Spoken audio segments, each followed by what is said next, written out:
Ce balado est propulsé par Caléido, l'épargne-étude qui vous en donne plus. Bienvenue à ce nouvel épisode du balado à la hauteur de nos tout-petits. Je m'appelle Maggie Bélanger et aujourd'hui, on se trouve au Salon Marmaille et Famille de Terrebonne pour répondre à vos questions. C'est un épisode spécial sur les questions du public. Je suis entourée de 3 expertes pour y répondre. Mélanie Bilodeau, psychoéducatrice, merci d'être là. Salut! Salut! Karine Rémillard, ergothérapeute, merci. Merci à toi. Et Cosette Gergès, nutritionniste en pédiatrie. Bonjour, Cosette. Allô?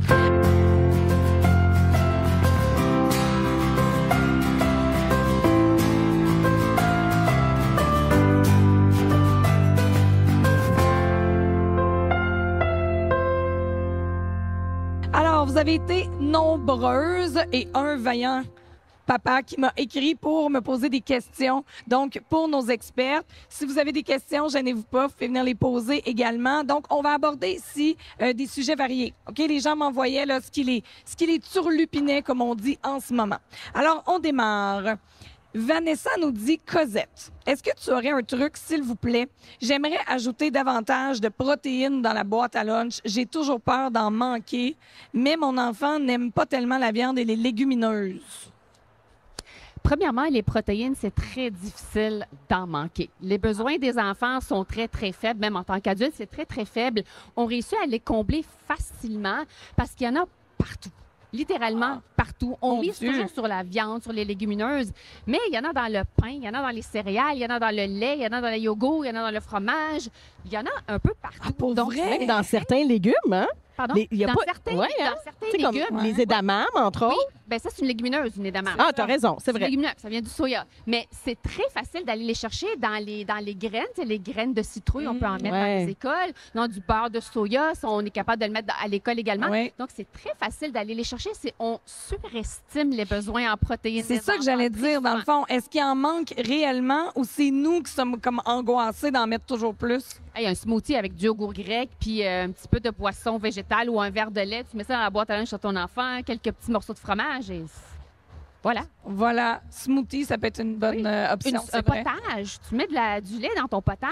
Voilà, ouais. tu rajoutes un petit peu de protéines, tu rajoutes un petit peu de graines de citrouille moulues en Wow. petite poudre, des petits craquelins, du fromage. Que c'est simple. C'est simple. Voilà. Merci, bonsoir. Hey, merci, bonsoir. J'espère que Vanessa, on a bien répondu à ta question.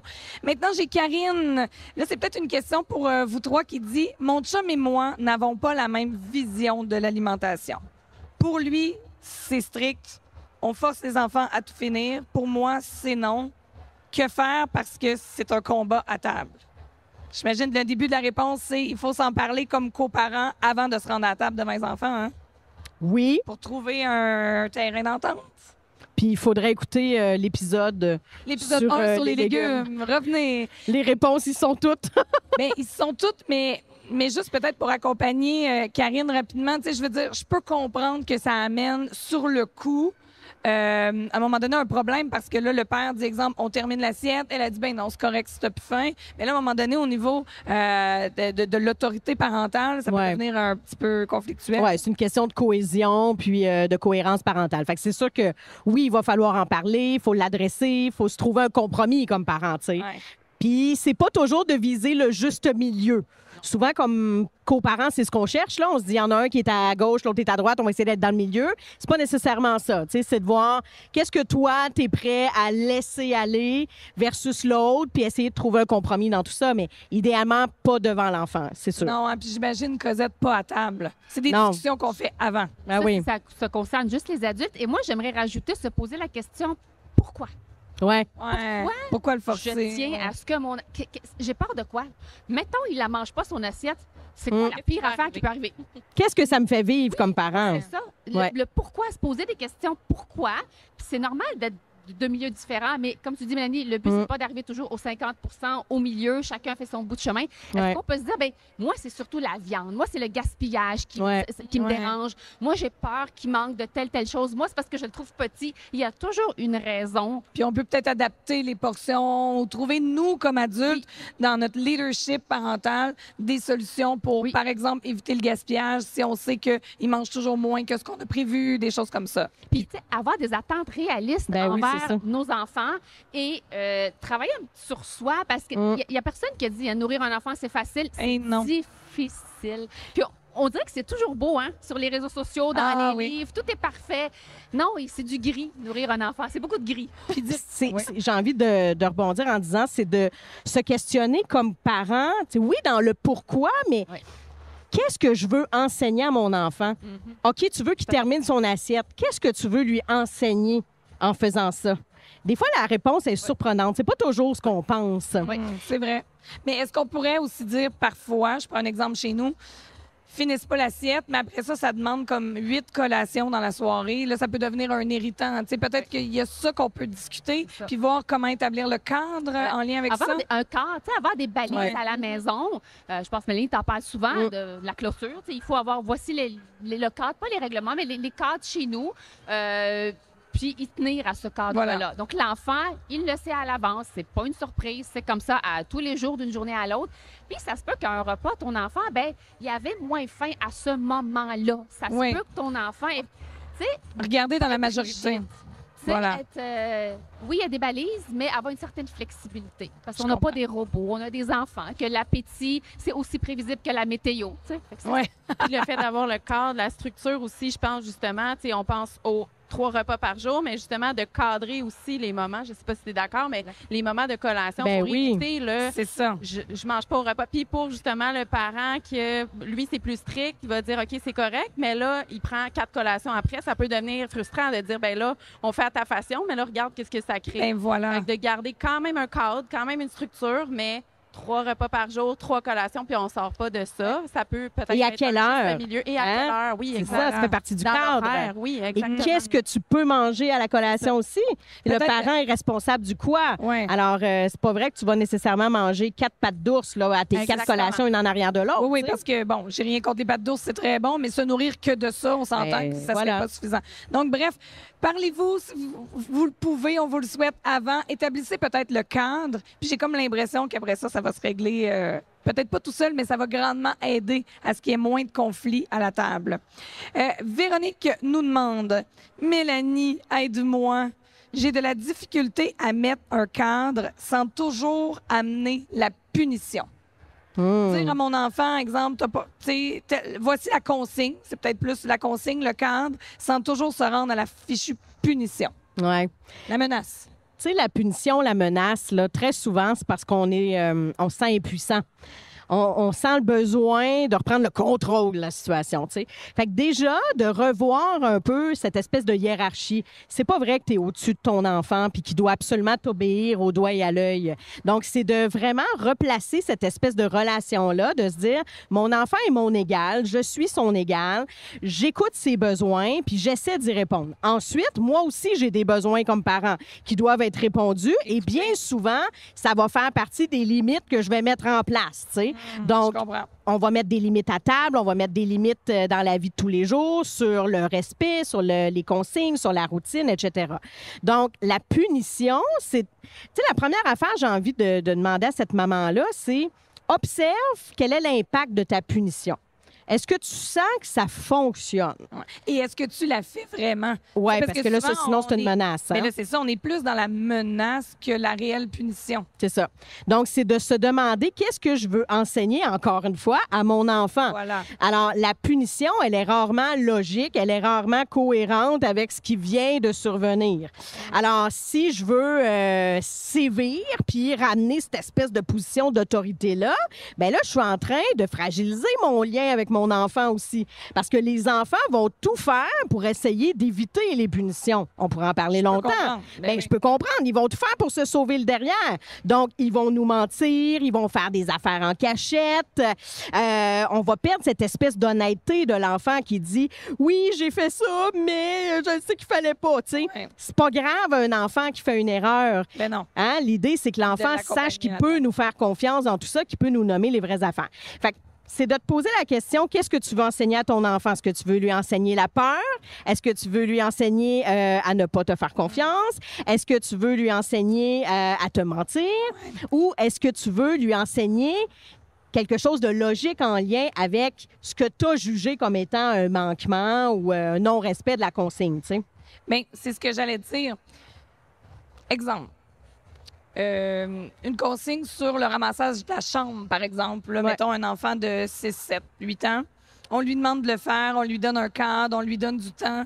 Il décide que lui, ça ne tente pas, il le fait pas. Ouais.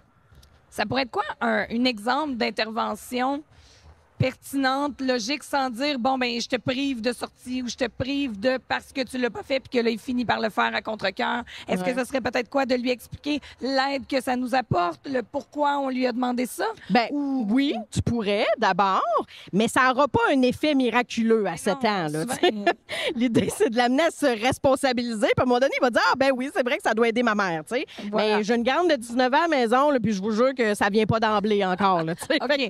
Faut que je patiente t'as encore beau un peu, l'expliquer, là, mais tu sais, l'idée, c'est d'essayer de voir c'est quoi le besoin derrière le comportement. Ton enfant, il veut pas ramasser sa chambre. Pourquoi il veut pas ramasser sa chambre? Il y a quelque chose derrière ça. Est-ce que c'est parce que c'est vraiment le bordel puis en ce moment, ça le décourage? Est-ce que c'est parce qu'il est en train de jouer sur sa tablette puis c'est 100 fois plus le fun? Est-ce que c'est parce qu'il n'a pas le goût de le faire tout seul? Tu sais, c'est quoi le besoin je derrière? comprends. Puis souvent, c'est pas si compliqué, là. Tu sais, l'exemple de la chambre, c'est bien souvent parce que ça a l'air vraiment plate à faire. Donc, je vais essayer de trouver une façon que ça soit pas mal plus fun. OK. On peut-tu le faire sous forme de jeu? On peut-tu le faire sous forme de course? Sous forme de récompense? Sous forme de compétition? Tu sais, Ouais. le premier qui finit? Je sais pas, on va essayer de trouver quelque chose pour répondre à ce besoin-là. Puis ensuite, ben, ça demeure que tu es le parent et toi, tu le sais que c'est une bonne chose que ton enfant ramasse sa chambre. Mais on peut-tu lâcher prise sur certaines affaires? Rendu à 13 ans, là, de te mêler du bordel de la chambre de tes enfants, Cosette, tu le sais, tu as des plus vieux toi aussi. Ouais. C'est un peu C'est pas peine une excellente perdue, idée, là. OK. Tu sais, lâche prise un peu. Mais tu as le droit de ramener ton cadre puis de dire, ben moi, j'aimerais que ça soit un minimum salubre. Oui, Tu sais, oui, je c'est veux pas ça. qu'il y ait de vaisselle sale, je veux je pas veux de- pas qu'il y ait de petites bébites, Voilà. puis j'ai pas le goût d'aller fouiller dans ta chambre pour faire ton lavage. Tu sais, Ça se limite au cadre, disons, de ta chambre. Ben, puis le reste de la oui. maison, on vit en société, alors ben, tu participes. tu vois, ça, c'est logique, Maggie. Je comprends. C'est de dire, on vit en société. Donc, ta porte de chambre, elle est ouverte. Ça donne, par exemple, sur le rez-de-chaussée. Moi, je suis pas obligée de voir ça. Non. Donc, j'ai le droit de te demander de ramasser ta chambre puis de comprends. l'imposer un peu. Mais après ça, si la chambre n'est pas sur le même étage, on peut se poser la question, est-ce que c'est si grave que ça aussi? OK, on Mais relativise. d'y aller avec la menace, Oui, ça je comprends. fonctionnera Mais pas. la menace, ça fonctionne pas. Ben déjà, pour qu'elle nous pose la question, c'est parce que ça fonctionnait Ben pas. non, Sinon, ben on aurait non. continué. Je comprends. On peut essayer, je rebondis, là, mais on peut essayer de prendre un engagement aussi avec l'enfant. Ah. De dire, écoute, voici mon besoin à moi. Mon besoin, c'est que ta chambre, elle soit propre. Toi, quel est ton besoin? Ben moi, je vais continuer à jouer, ça me tente pas de ramasser. OK, parfait. Qu'est-ce qu'on peut faire pour répondre aux besoins de tout le monde? Pense-y, je te donne 5 minutes, reviens-moi avec On une s'en solution. Sinon, D'accord. moi, je vais en prendre une décision. l'aimeras peut-être Puis pas. peut-être que tu l'aimeras pas. Je comprends. J'ai maintenant une question de Julie pour toi, Karine. Elle dit, mon coco a 3 ans. J'ai l'impression qu'il y a des difficultés à mastiquer. Je suis en attente pour consulter au niveau de son hôpital local, probablement avec nutritionniste, ergothérapeute ou orthophoniste, peut-être aussi. Mais elle aimerait savoir, est-ce qu'il y a des trucs ou est-ce qu'il y a des choses auxquelles il faudrait qu'elle porte attention? Parce qu'elle dit, j'ai l'impression que quand il mange, il a tendance à souvent tousser. Puis son médecin, il a parlé d'aspiration. Fait qu'il y a comme 2 sous-questions. Est-ce que tu as des trucs pour favoriser la mastication, l'essayer de l'aider? Puis deuxièmement, de nous expliquer c'est quoi, peut-être vous deux, de l'aspiration, parce que c'est pas clair pour tout le monde. Oui, ben en fait, c'est assez complexe tout ça.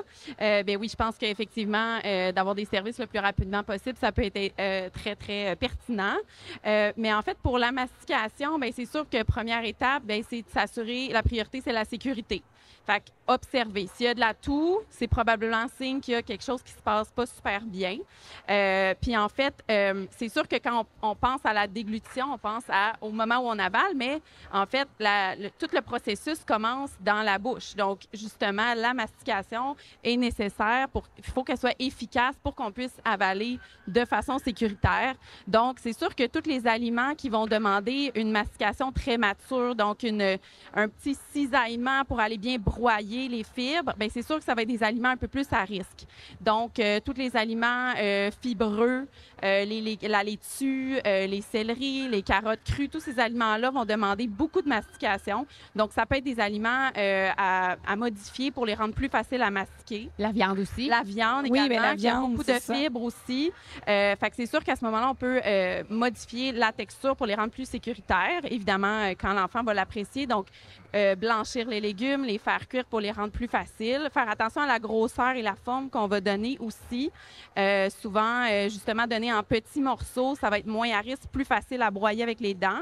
Ou en petits bâtonnets minces aussi, parce que souvent aussi, les enfants, on se rend pas compte, mais ont besoin de leur langue aussi pour aller porter l'aliment entre les molaires sur le côté. Et si cette étape-là est difficile, des fois, ils vont avoir tendance à écraser l'aliment au palais, même à un âge, là, justement, Même 3 jusqu'à ans. 3 ans, Ah, wow, je c'est savais pas. possible. S'il y a un retard, justement, puis qu'il y a des difficultés au niveau des habiletés. Donc, justement, le petit bâtonnet va être directement entre les molaires, donc va être plus facile à mastiquer. Évidemment, s'il est tendre et que l'aliment va se défaire rapidement. Faut faire attention aussi aux aliments qui sont collants, parce que des fois, On va pas justement, l'enfant qui va plus écraser au palais, ça peut créer une genre de pâte, puis c'est difficile à gérer. Donc, des fois, ça peut être d'alterner entre une bouchée, par exemple, de pâte d'ours, puis une bouchée de compote pour aller bien rincer la bouche pour que ce soit plus sécuritaire. C'est un bon truc.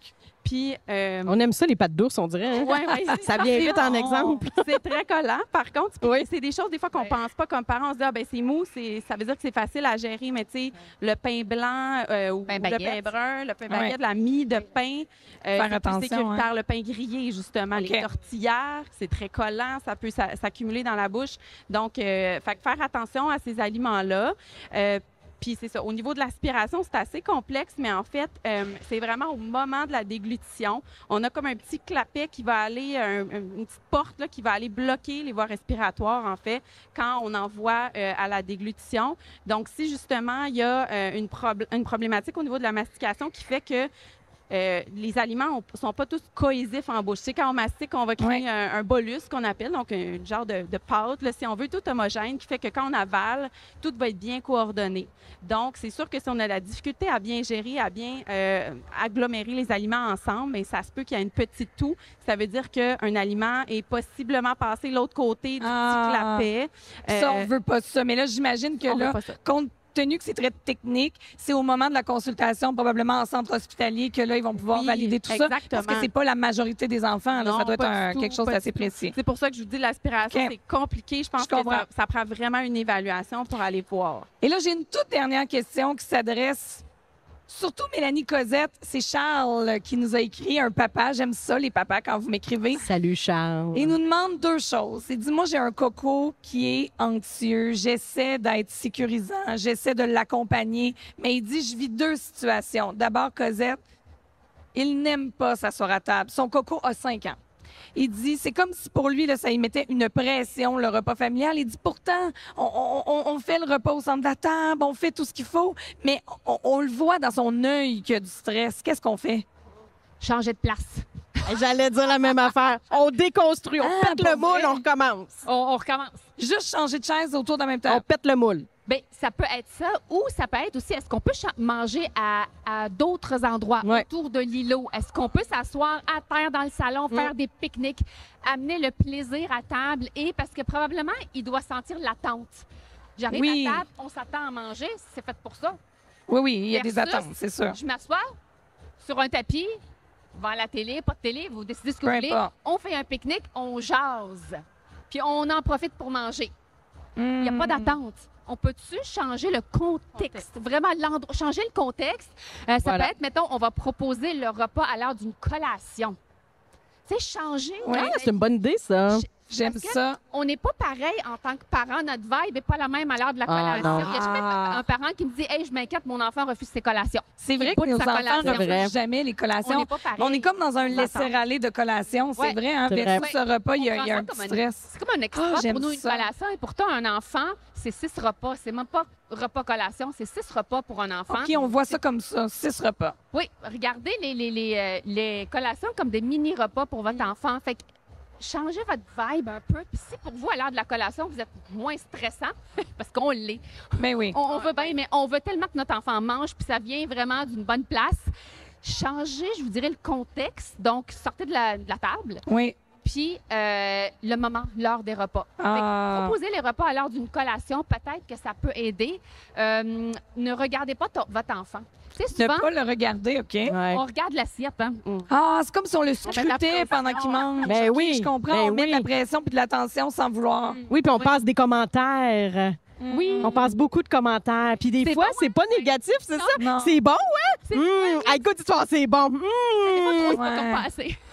Je comprends. Ou même sur l'ordre, peut-être qu'il mange quand, dans le fond, on s'en fout complètement. Ouais, Et ouais. bref, juste le fait de passer un commentaire, ça va le... Ah, OK. Puis là, Mélanie, il y avait un deuxième volet. Il dit, cette phrase-là me blesse tellement, même s'il y a 5 ans, quand il arrive quelque chose, il dit, ne le dis pas à papa. Mais il dit pourtant, je l'accompagne, je suis là. Mais il dit, j'ai l'impression que cette phrase-là, il l'a peut-être aussi entendue en garderie, il l'a peut-être aussi entendue ailleurs. Mais il dit, considérant qu'il est anxieux, qu'est-ce que je pourrais faire peut-être un petit plus pour l'accompagner, pour le sécuriser? Parce qu'il dit, c'est vraiment ce que je souhaite. Ouais. Mais j'ai pas l'impression que je réussis. Ouais. Ah, c'est intéressant. J'aurais beaucoup, beaucoup de questions pour lui, pour aller explorer tout ça, là, parce qu'il me manque plein d'informations sur la C'est dynamique sûr, là, familiale c'est puis une sur les question. interactions, mais peut-être une petite astuce rapide. Moi, j'aime beaucoup dans les situations d'anxiété, entre autres, ou d'anticipation, de travailler à l'heure de l'endormissement. Donc, une fois que la routine est terminée, là, Une petite bulle. ben oui, puis je propose toujours un moment dans la routine de dodo où on est collé, un bon 10-15 minutes, où on va sécréter de l'ocytocine et tout ça. Et là, l'enfant, tranquillement, quand il arrive dans un état de somnolence, il y a comme une porte d'ouverture et de réceptivité qui s'ouvre.